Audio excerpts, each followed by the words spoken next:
જિલ્લામાં તો ભુજ સહિત કચ્છભરમાં નાગરજનોના ઇષ્ટદેવ હાટકેશ્વરના પ્રાગટ્ય દિવસની ભક્તિભાવ સાથે ઉજવણી કરવામાં આવી રહી છે। કચ્છમાં વસવાટ કરતા નગરજનોના આસ્થા સ્થાન સમાન ભુજના હાટકેશ મંદિરે હાટકેશ જયંતિ નિમિત્તે વિવિધ ધાર્મિક અને સાંસ્કૃતિક કાર્યક્રમોનું આયોજન કરાયું છે। સવારે હાટકેશ્વર દાદાની ભવ્ય પાલખી યાત્રા નીકળી હતી, જેમાં બહોળી સંખ્યામાં જ્ઞાતિજનો જોડાયા હતા। ભુજના રાજમાર્ગો પરથી પસાર થયેલ પાલખી યાત્રાનું ઠેર ઠેર સ્વાગત કરાયું હતું। પાલખી યાત્રાના રૂટ પર જ્ઞાતિજનો માટે સરબત, અલ્પાહાર સહિતની સુવિધાઓ ઊભી કરવામાં આવી હતી। આ ઉપરાંત હાટકેશ મંદિરે 5 બટુકોને યજ્ઞોપવિત સંસ્કાર અપાયા હતા। ભુજ વડનગરા નાગર જ્ઞાતિ વ્યવસ્થા મંડળ અને હાટકેશ પાટોત્સવ ઉજવણી કરાઈ હતી। સમિતિના ઉપક્રમે હાટકેશ જયંતિની પૂર્વ સંધ્યાએ સાંસ્કૃતિક કાર્યક્રમ દાંડિયા રાસનું આયોજન કરાયું હતું, તેમજ વિવિધ દાતાઓનું સન્માન કરાયું હતું। હાટકેશ જયંતિ નિમિત્તે શોભાયાત્રા, લઘુરુદ્ર, હવન સહિતના કાર્યક્રમોમાં જ્ઞાતિજનો જોડાયા હતા। લઘુરુદ્રના યજમાન પદે તૃષાબેન મનીષ વૈદ પરિવાર, પાલખીના યજમાન તરીકે શ્વેતાબેન વોરા તેમજ ચિરાગ કુલિનચંદ્ર વોરા, ધ્વજારોહણના યજમાન તરીકે કેતુરભાઈ માકડ, મંદિરના ગુંબજ પર શણગાર માટે કૃપાબેન છાયા પરિવારનું સૌજન્ય રહ્યું હતું। હાટકેશ્વર મંદિરની અંદર ઉત્તર ક્રિયાના સરામણા માટે શેડ બનાવવામાં આવેલ, જે માટે સ્વર્ગસ્થ ઉમાકાંતભાઈ હરિલાલભાઈ વોરા તથા સ્વર્ગસ્થ ભગવત લક્ષ્મીબેન ઉમાકાંતભાઈ વોરાના સ્મરણાર્થે સર્વદમનભાઈ ઉમાકાંતભાઈ વોરા પરિવાર તરફથી ₹50,000, સ્વર્ગસ્થ નૌતમલાલ ઈશ્વરલાલ બુચના સ્મરણાર્થે શીલાબેન નૌતમલાલ બુચ, સ્વર્ગસ્થ દમયંતીબેન નૌતમલાલ બુચના સ્મરણાર્થે ધીરેનભાઈ હરેશભાઈ બુચ તરફથી તેમજ સ્વર્ગસ્થ ડોક્ટર ભાલચંદ્ર મંગળપ્રસાદ મહેતાની સ્મૃતિમાં નીલમબેન બી મહેતા પરિવાર દરેક તરફથી 5,000નું અનુદાન મળ્યું હતું। હાટકેશ કોમ્પ્લેક્સ મધ્યે ઠંડા એર કુલરની સેવા સ્વર્ગસ્થ સુધીરભાઈ ધોળકિયા સ્મૃતિમાં પ્રજ્ઞાબેન સુધીરભાઈ ધોળકિયા પરિવાર દ્વારા આપવામાં આવી હતી। ધર્મશુભાઈ વૈદ, સંજીવભાઈ બુચ, સંજયભાઈ ઠક્કર, સચમનભાઈ સોલંકી, રમેશભાઈ શાહ દ્વારા જ્ઞાતિ પ્રમુખનું સાલ ઉઢાડી સન્માન કરેલું હતું। નિલયભાઈ ધોળકિયા પરિવાર તરફથી કુલ્ફી વિતરણ કરવામાં આવ્યું હતું। ચિરાગભાઈ કુલિનભાઈ વોરા, સીએ શ્વેતાબેન કેવલ્યભાઈ વોરા પરિવારને હાટકેશ્વર મહાદેવને પાલખીમાં તેમજ મંદિરમાં સ્થાપિત કરવા માટેના ચઢાવવાનો લાભ મળેલ હતો। પૂજારી કનૈયાલાલ વ્યાસ દ્વારા મહાઆરતી કરવામાં આવી હતી। મંદિર સુશોભન માટે જયંતિભાઈ ગજ્જર અને પાર્થભાઈ જોશીનો સહકાર મળ્યો હતો। આજે ચૈત્ર સુદ 14 એટલે કે દાદા હાટકેશનો પ્રાગટ્ય દિવસ આજે સમગ્ર ગુજરાતની અંદર દાદા હાટકેશની જયંતિ ભાવપૂર્વક ઉજવાઈ રહી છે। ભુજની અંદર વડનગરા નાગર જ્ઞાતિ વ્યવસ્થાપક મંડળ અને હાટકેશ પાટોત્સવ ઉજવણી સમિતિ દ્વારા આ હાટકેશ જયંતિની ઉજવણી ધામધૂમથી કરી રહ્યા છીએ। આ જન્મજયંતિની પૂર્વ સંધ્યાએ જ્ઞાતિના કલાકાર દ્વારા દાંડિયા રાસ તેમજ સંગીત સંધ્યાનું આયોજન કરવામાં આવેલ હતું અને દાતાશ્રીઓનું પણ સન્માન કરવામાં આવ્યું હતું।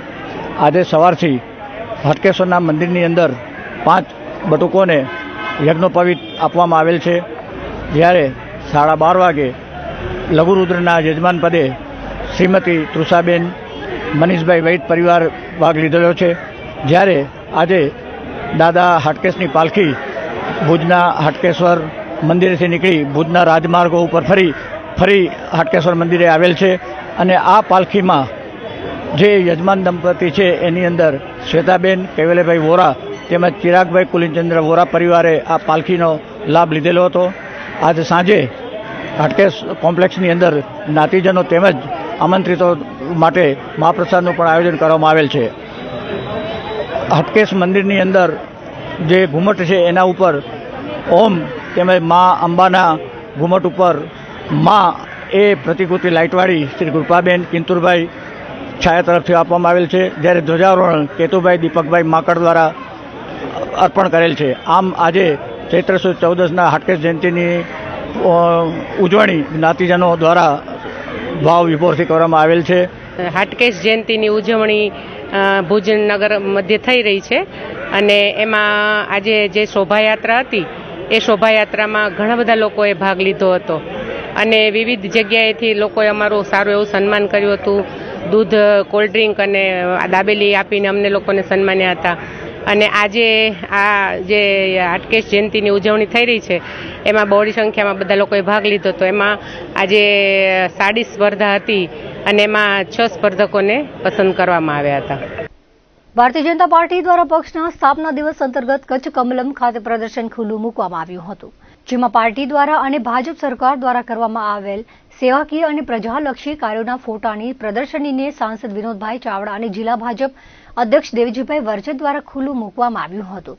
કચ્છ જિલ્લા ભાજપ દ્વારા અત્યાર સુધીમાં કુદરતી આફતો જેમ કે ધરતીકંપ, વાવાઝોડું, કોરોના કે અન્ય કેટલીય આફતો વખતે લોકો સાથે ઉભા રહી લોકો માટે જે સેવાકીય કાર્યો કરવામાં આવ્યા હતા, કેન્દ્ર અને ગુજરાત સરકાર દ્વારા પ્રજાલક્ષી કાર્યો જે કચ્છને મળેલ અમૂલ્ય ભેટ સમાન સ્મૃતિવન, સફેદ રણ, નર્મદાના કામો જેવા સંખ્યાબંધ કામોની ઝલક જોવા મળી રહી છે. આગેવાનો કાર્યકરો સાથે પ્રદર્શનને નિહાળી જૂની યાદો તાજી કરી હતી. પાર્ટી દ્વારા કરવામાં આવેલ કાર્યોને બિરદાવ્યા હતા. સાથે કેન્દ્ર અને ગુજરાત સરકારનું કચ્છને આપેલા અસંખ્ય અમૂલ્ય ભેટો બદલ ફરીથી અભિનંદન સાથે આભાર વ્યક્ત કર્યો હતો. જિલ્લા ભાજપ દ્વારા જિલ્લાભરના તમામ કાર્યકર્તાઓ, આગેવાનો, જાહેર જનતા તેમજ મીડિયા સહિત બધાને પ્રદર્શની નિહાળવા ભાજપ કાર્યાલયે પધારવા આમંત્રણ પાઠવ્યું છે. પ્રદર્શનીમાં રંગોળી બનાવવા માટે ભુજ શહેર સંગઠનની બહેનો તેમજ સમગ્ર પ્રદર્શનીની તૈયારી માટે ભુજ શહેર ભાજપની ટીમે જહેમત ઉઠાવી હતી. ભારતીય જનતા પાર્ટી જિલ્લા કાર્યાલય મધ્યે એક ભારતીય જનતા પાર્ટીની જે કચ્છની એક વિશિષ્ટ પ્રદર્શની અત્રે લગાડવામાં આવી છે. પાર્ટીના સ્થાપના દિન નિમિત્તેના અલગ અલગ જે કાર્યક્રમો પાર્ટીએ નક્કી કર્યા હતા એમાં પ્રબુદ્ધ ગોષ્ઠી, આવી રીતે સક્રિય સભ્ય સંમેલન અને કાર્યકર્તાઓને મળવાનું, એવી જ પ્રકારે એક વિશિષ્ટ કાર્યક્રમ એટલે આપણે જિલ્લામાં અત્યાર સુધી જે પાર્ટીની વિકાસ યાત્રા હતી જિલ્લામાં એની પ્રદર્શનીનું આયોજન અત્રે કરવામાં આવ્યું છે. એમાં પાર્ટીની સ્થાપના થઈને અત્યાર સુધીમાં જ્યારે જે કાર્યક્રમો રહ્યા છે, જે ચિત્રો છે એની પ્રદર્શની લગાવવામાં આવી છે. જેને કારણે આવતી જે પેઢી છે ભારતીય જનતા પાર્ટીની એને ખબર પડે કે પાર્ટીએ કઈ પ્રકારના સંઘર્ષ કરીને પાર્ટીના કાર્યકર્તાઓ આગળ આવ્યા છે. એ કાર્યક્રમો અને બધું જ એ જે ડોક્યુમેન્ટરી છે એમાંથી ફોટા લઈ અને એના દ્વારા એક પ્રદર્શનનું આયોજન કર્યું છે. જિલ્લાના 17 મંડળના કાર્યકર્તાઓ અત્રે જિલ્લા કેન્દ્ર ઉપર આવી અને એનું જોશે અને એમાંથી પાર્ટીનો ઇતિહાસ જાણી અને ભવિષ્યમાં પાર્ટીની રણનીતિ માટે એ માહિતગાર થાય એના માટેનું ખૂબ સરસ મજાનો એ આ પ્રદર્શની લગાવવામાં આવી છે. ભારતીય જનતા પાર્ટીના 46મા સ્થાપના દિવસ અંતર્ગત જેની ઉજવણી સમગ્ર દેશની અંદર કરવામાં આવી અને સાથે સાથે અનેક સેવાકીય કાર્યો પણ હાથ ધરવામાં આવ્યા. આજે કચ્છ કમલમ મધ્યે એક પ્રદર્શની રાખવામાં આવી છે અને અત્યાર સુધી ભારતીય જનતા પાર્ટી સંગઠનના માધ્યમથી અમારા કાર્યકર્તા, આગેવાનો, જનપ્રતિનિધિઓ અનેક સેવાકીય કાર્ય કર્યા હોય, પ્રજાની વચ્ચે રહીને પ્રજાના સુખ દુઃખમાં સહભાગી બન્યા હોય અને સેવાના માધ્યમથી જે પ્રકારે કચ્છની અંદર છેલ્લા અનેક વર્ષોથી અત્યાર સુધી જે કાર્યો કર્યા છે જેની એક સરસ મજાની પ્રદર્શની મૂકવામાં આવી છે. જિલ્લા ભાજપના પ્રમુખ શ્રી દેવજીભાઈ, અમારા મહામંત્રીશ્રીઓ જિલ્લાના અને સૌ કાર્યકર્તાઓની ઉપસ્થિતિની અંદર આ પ્રદર્શની ખુલ્લી મૂકવામાં આવી છે.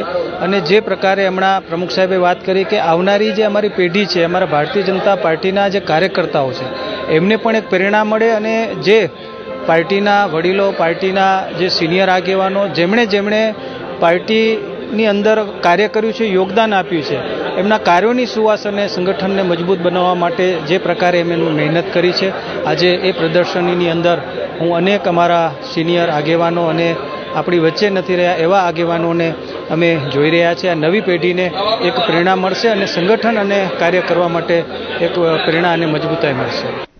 છેલ્લા થોડા વર્ષોથી કચ્છ જિલ્લામાં આરોગ્ય ક્ષેત્રે સુવિધાઓનો ખૂબ વિસ્તાર થયો છે. ભૂતકાળમાં સાંભળવા કે બોલવામાં તકલીફ સંબંધી રોગ માટે કચ્છવાસીઓને રાજકોટ, અમદાવાદ કે મુંબઈ સુધી સારવાર લેવા જવાની ફરજ પડતી હતી. છેલ્લા 1.5 દાયકા દરમિયાન ભુજમાં આવેલા અક્ષર સ્પીચ હિયરિંગ સેન્ટર દ્વારા અનેક કચ્છવાસીઓને સ્થાનિકે જ સારવારનો લાભ મળ્યો છે. ભુજના જાણીતા અક્ષર સ્પીચ હિયરિંગ સેન્ટરે 15 વર્ષ સફળતાપૂર્વક પૂર્ણ કરી 16મા વર્ષમાં પ્રવેશ કરેલ છે. આ તથે ક્લિનિકમાં સેવા આપતા ડોક્ટર કુમાર ગૌરવે જણાવ્યું હતું કે અગાઉ તેમનું ક્લિનિક હોસ્પિટલ રોડ પર આવેલ હતું.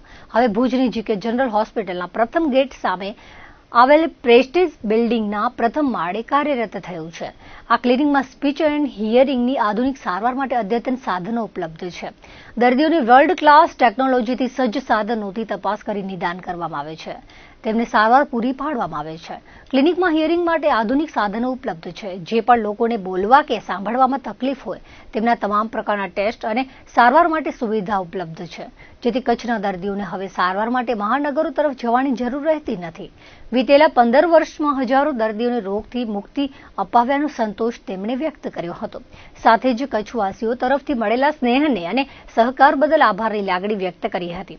આવનાર વર્ષોમાં કચ્છવાસીઓની અવિરત સેવા કરવાની નેમ તેમણે વ્યક્ત કરી હતી. मैं पिछले 15 साल से यहाँ पे क्लिनिक चला रहा हूँ. अभी मेरा क्लिनिक 16वें साल में एंट्री कर रही है. 16वें साल में एंट्री कर रही है. पहला जो हमारा क्लिनिक था वो हॉस्पिटल रोड पे था. अभी जो हमारी क्लिनिक का एड्रेस जो चेंज हुआ है, जीके जनरल के फर्स्ट गेट के सामने राज आइसक्रीम के ऊपर है, प्रेस्टीज बिल्डिंग में, दुकान नंबर 19 है.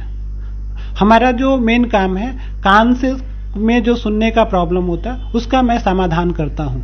जो हमारा टेक्नोलॉजी है वो गुजरात लेवल में बेस्ड है. हम जो टेक्नोलॉजी अभी जो यूज कर रहे हैं वो वर्ल्ड क्लास टेक्नोलॉजी है हमारे पास. जो हमारे पास मशीनरी है वो सारे वर्ल्ड क्लास मशीनरी है. ये मशीनरी के लिए पहले लोगों को अहमदाबाद जाना पड़ता था, राजकोट जाना पड़ता था, मुंबई जाना पड़ता था. अब वो हम वहाँ पे जाने की जरूरत नहीं. अभी सारी सुविधा हम यहाँ पे कच्छ में ही प्रोवाइड करते हैं. हमारे पास सारे तरह का सुनने का मशीन अवेलेबल है, हियरिंग एड्स अवेलेबल हैं, कुछ भी जितने भी तरह का हियरिंग से रिलेटेड टेस्ट है वो सारे टेस्ट अवेलेबल हैं. हमारे पास जितने भी जो भी बच्चे को बोलने में तकलीफ हो, सुनने में तकलीफ हो, उनके लिए हमारे पास सारे तरह का टेस्ट अवेलेबल है. उनका बाद में जो भी सॉल्यूशन हो, सॉल्यूशन अवेलेबल है. अभी तक हमने 15 साल जो पूरा किया, इसमें हमारे बहुत सारे कस्टमर संतोषपूर्वक हमारा सर्विस का लाभ लिए हैं और हमारे बहुत सारे यूजर हमारे आज संतोषकारक हैं. हमें उनका अच्छा से सेवा करने का मौका दिया, बहुत प्रेम दिया है, मुझे बहुत सहयोग किया है. उनकी जितनी भी सराहना की जो उतनी कम है. कच्छ के लोग बहुत प्रेमी हैं, बहुत अच्छे लोग हैं कच्छ के लोग. जो भी हम आज इनका जितना भी बखान करें वो हमारे लिए कम है. कच्छ की प्रजा जो है वो गुजरात लेवल में कहीं पे भी प्रजा नहीं होगी, इंडिया लेवल में कहीं पे नहीं होगी. कच्छ के लोग बहुत अच्छे हैं. મુન્દ્રામાં ભગવાન મહાવીર જન્મ કલ્યાણક જયંતિ પ્રસંગે વિવિધ ધાર્મિક કાર્યક્રમો યોજાયા હતા. સવારે ભગવાન મહાવીરના જિનાલયમાં જૈન સમાજના ભાઈ બહેનો એકત્રિત થયા હતા. સમાજના વેપારીઓએ પોતાના કામકાજ બંધ રાખીને ઉજવણીમાં જોડાયા હતા. કંદોઈ બજાર સ્થિત આવેલ ભગવાન મહાવીરના જિનાલય મધ્યે પાર્શ્વનાથ જૈન મહિલા મંડળ દ્વારા પ્રભાતિયા સ્નાત્ર પૂજાનો ધાર્મિક કાર્યક્રમ યોજાયો હતો. બાદમાં ભુજના દીપક કોઠારી દ્વારા 18 અભિષેક વિધાનનો કાર્યક્રમ યોજાયો હતો. સવારે પ્રભુજીના જિનાલય પાસેથી શોભાયાત્રા નીકળી હતી, જે કંદોઈ બજાર, ફોફળ ફળિયા, ગુંદી ફળિયા, નવલખા બંગલા, કાકી ડેલી, માંડવી ચોક થઈ જિનાલય પહોંચી હતી. ત્રિશલા નંદન વીર કી જય બોલો, મહાવીર કી ના નાદ સાથે મુન્દ્રા શહેર મહાવીરમય બન્યું હતું. બપોરે ફોફળ ફળિયા સ્થિત જૈન ગુર્જરવાડી મધ્યે જૈન ભાઈ બહેનોએ નવકારસી જમણનો લાભ લીધો હતો. બપોરે ભગવાન મહાવીર સ્વામી પંચ કલ્યાણક પૂજા અને રાત્રે પ્રભુ ભક્તિનો કાર્યક્રમ યોજાયો હતો. સંઘના પ્રમુખ ભૂપેન્દ્ર મહેતાએ ભગવાન મહાવીર જન્મ કલ્યાણક પ્રસંગે સર્વેને હાર્દિક શુભકામનાઓ પાઠવી હતી. જીવનમાં અહિંસા પરમો ધર્મ અને જીવ ઓર જીને દોના સૂત્રોને ચરિતાર્થ કરવા આહવાન કર્યું હતું. આ અવસરે ભગવાન મહાવીર સ્વામી, પ્રજ્ઞા પ્રભુ સ્વામી, દાદા સાહેબની ભવ્ય આંગીના દાતા તરીકે જય શાહ, રૂક્ષ્મણી શાહ અને શાંતિલાલ સ્વરૂપચંદ મહેતા પરિવારે લાભ લીધો હતો. આ પ્રસંગે જૈન સમાજના હરેશ મહેતા, વિનોદ ફોફડિયા, નીતિન શાહ, ભોગીલાલ મહેતા, કરણ મહેતા, સંપટ મહેતા, જીતુ મહેતા, નવીન મહેતા, પારસ ફોફડિયા, ભરત ધારશી, વિમલ ધારશી, રીતેશ પરીખ, યોગેશ શાહ, પપ્પુ મહેતા, વિનોદ મહેતા તેમજ જૈન સમાજના ભાઈ બહેનો બહોળી સંખ્યામાં જોડાયા હતા. જિલ્લા મથક ભુજ અને આસપાસના ગામોમાં વસવાટ કરતા શીખ સમુદાયના લોકો દ્વારા વૈશાખી પર્વની ત્રિદિવસીય ઉજવણીનો આજથી આરંભ થયો છે. ભુજના લાલટેકરી વિસ્તારમાં આવેલા ગુરુદ્વારા ખાતે 3 દિવસ કીર્તન, પાઠ અને લંગર સહિતના કાર્યક્રમો યોજાશે. ભુજ ગુરુદ્વારાના સેવક સરબજીતસિંહે જણાવ્યું હતું કે ગુરુ ગોવિંદસિંહજીએ ખાલસાની સ્થાપના કરી હતી. તે દિવસ વૈશાખી પર્વ તરીકે ઉજવાય છે. 3 દિવસ સુધી ગુરુદ્વારા પર અખંડ પાઠ, કીર્તન અને લંગરના કાર્યક્રમો યોજાશે, જેમાં કચ્છભરમાં વસવાટ કરતા શીખ સમુદાયના લોકો ઉત્સાહભેર જોડાશે. इस गुरुद्वारा लाल टेकरी भुज में बैसाखी के निमित्त जिस दिन खालसा जी का जन्मदिन होता है, माना जाता है, खालसा की स्थापना की थी श्री गुरु गोविंद सिंह जी ने, तो इस उपलक्ष्य में यहाँ पे अखंड पाठ शुरू किया गया है और ये 3 दिन तक चलेगा. और उसमें हमने एक ढाडी जत्था बुलाया है जो कि शाम को 8 से 9 यहाँ पे कीर्तन करेगा और वो जो खालसा जी की महानता के बारे में उसमें उल्लेख होगा. रोज़ 8 से 9 आज और कल होगा और फाइनल डे को भी उनको 2 घंटे दिन में प्रोग्राम होगा. इसमें आज पाठ रखा है तो कल इसमें मध का भोग पड़ेगा सुबह 8 बजे और इस दौरान तीनों टाइम यहाँ पे लंगर चालू रहेगा। कोई भी संगत आके यहाँ पर लंगर छक सकती है। और फिर कल मध का और परसों सुबह 9 बजे अखंड पाक का संपूर्ण भोग पड़ेगा। उसके बाद कीर्तन प्रोग्राम होगा सुबह 9 बजे से लेके 1 बजे तक। सब अलग अलग लोग जो हैं हमारे सेवादार हैं, कीर्तन वाले हैं, सब करेंगे पाठ और कीर्तन करेंगे। और जो जत्था हमने बुलाया है उनको भी 2 घंटे टाइम दिया जाएगा। उसके बाद 1:30 बजे अरदास होगी, इसकी पूर्णाहुति होगी और उसके बाद जो है लंगर अटूट बरतेगा, जिसमें बहुत सारी आसपास के संगत को भी निमंत्रण है। पूरे कच्छ में हमने कार्ड भेजे हुए हैं। पूरी संगत जो हमारी है, सिख भाई हैं, सब लोग यहाँ हाजिरी भरेंगे। દર્શક મિત્રો, આવતા ત્યાર સુધીના કચ્છ ટીવી ન્યૂઝ ફરી મળીશું નવા સમાચારો સાથે, નવી અપડેટ સાથે. ત્યાં સુધી મને રજા આપશો. નમસ્કાર.